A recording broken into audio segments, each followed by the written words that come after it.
He who impresses sheep has many followers. Many followers. Yes. So this is Godhood, and you need followers in this because you're trying to start a new religion and you're breaking off from religious status quo, and you want to be a deity that creates a cult that leads to making your own religion. And you can lead a cult that believes in like a passionate worship of war, peace, hedonism, or anarchy. So it's really cool that they really try to break this down into all the possibilities of having, a specific type of godhood. You can cultivate up to like 5 disciples and have them fight false prophets. So anyone who doesn't believe in your cause or believe in your cult or religion or whatever you want to call it, it's just not clear the purpose of the moves. Like, it's not, that seems to be the most fleshed out part of this game in Godhood, is the battle system, but you don't actually get to play in the battle system. You just set up the followers you have, and they automatically brawl. So it's an auto brawler in that sense. Yeah, so it's hard to see any meaningful depth to the training, unfortunately, in this. So you make these choices in these automatic battles, and they're called sacraments, and you can persuade or use brute force or even flirt with people of false prophets that are against you to bring them over to your cause, your side, your beliefs, your deity. So the implementation of the core mechanics have no clear payoff, which actually hurts the player. There's a hella number of menus.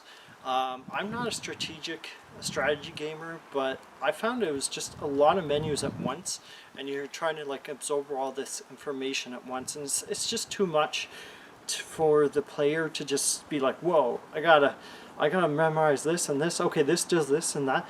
Like, it makes sense, but it's just too much. It's an overload of info at once, which is, it's very detailed, but it's a double-edged sword, really. People may love the replayability of, choosing different religious commandments. I thought it was cool that there's that much flexibility, or tenets or traditions or classes or holy relics.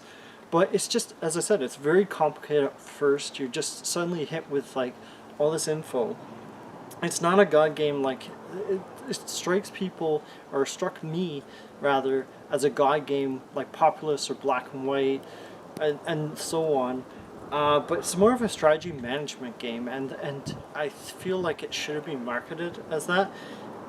Even though like the graphics are very vibrant and nice, have a nice cartoonish look, and the music's really relaxing, maybe too relaxing, because I felt like there wasn't like a lot of urgency to get anything done in this game, unfortunately. So as I said, like all the menus and terms and stuff at once, it just feels overwhelming with the onslaught of information, and you just have a nagging feeling from the start that it's like a passionateless game, and this is what I pretty much felt from like the very beginning, unfortunately.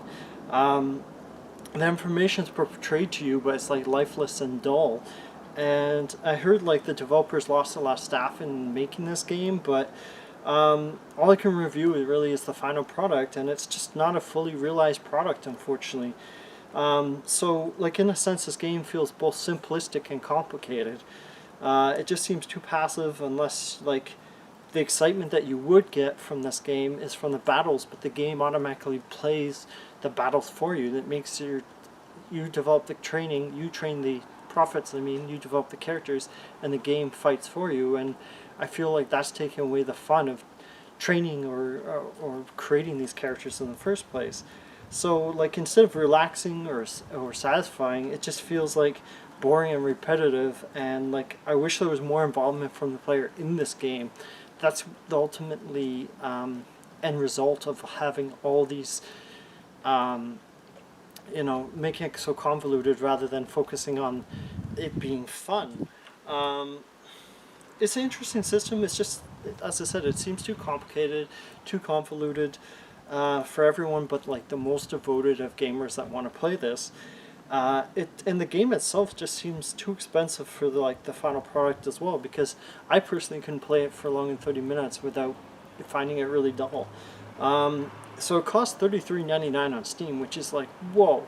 You know, I didn't even realize that. I had to go back and be like, okay, how much did I pay for this? Because, like, I only got like 30 minutes of entertainment value out of this, right? So I feel like it's a $5 or $10 experiment. It's an experiment. It doesn't feel like a completed, cohesive game, unfortunately. I went back, as I said, I paid $13 for this, and I feel like I overpaid for it. I just feel like I didn't get my money's worth. And there's better and easier godlike games, unfortunately, out there. So sadly, I have to give this game like a 5 out of 10. It's just convoluted. I saw some people like it, but I saw like a lot of people kind of felt like, you know, similar to what I felt like.